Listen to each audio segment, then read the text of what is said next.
Good afternoon, and I want to thank my audience for coming to hear my topic today. So I'm going to introduce you to my audience so that you see I have three people in my audience, at least three.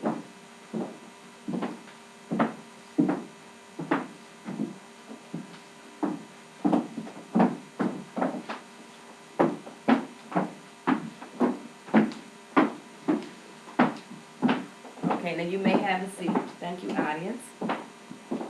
Today, I'm going to talk about a topic that every Christian should be interested in. And then at the end of my topic, I am hoping that you will join my group. And my group is a Christian-based group that focuses on coming against the attacks of the atheist persuasion.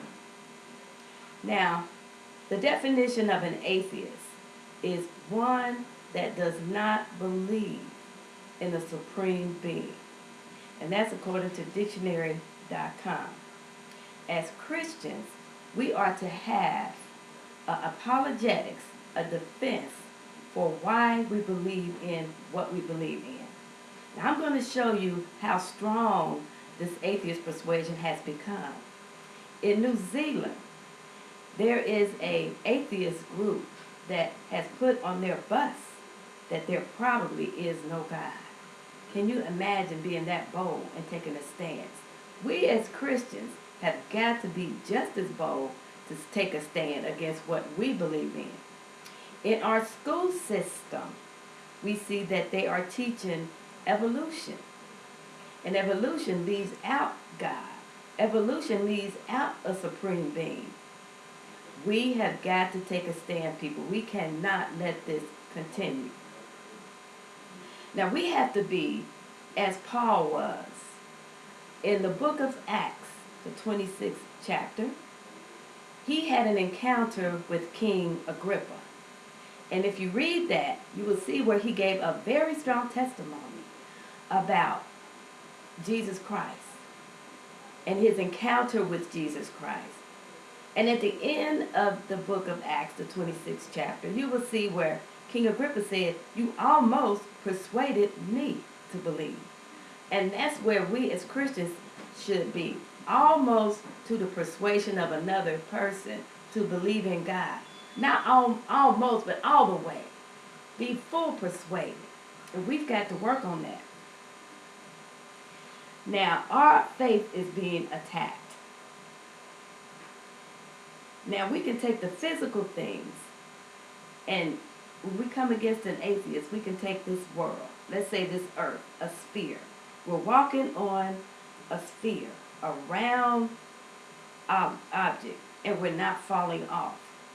And so as the atheist, now, how can this be if it's not somebody greater than us that's keeping all this together? Well, they might say gravity is holding everything in place. But you can't see gravity, but you believe it because you see the effects of it. Okay? The next thing we might want to address is the fact that every atheist, though they say they don't believe in God, has faith. It takes faith to believe or not to believe.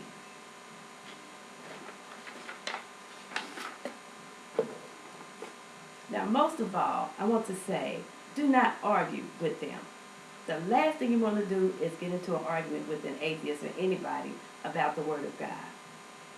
And what you need to do is what Paul told Timothy in the book of Timothy.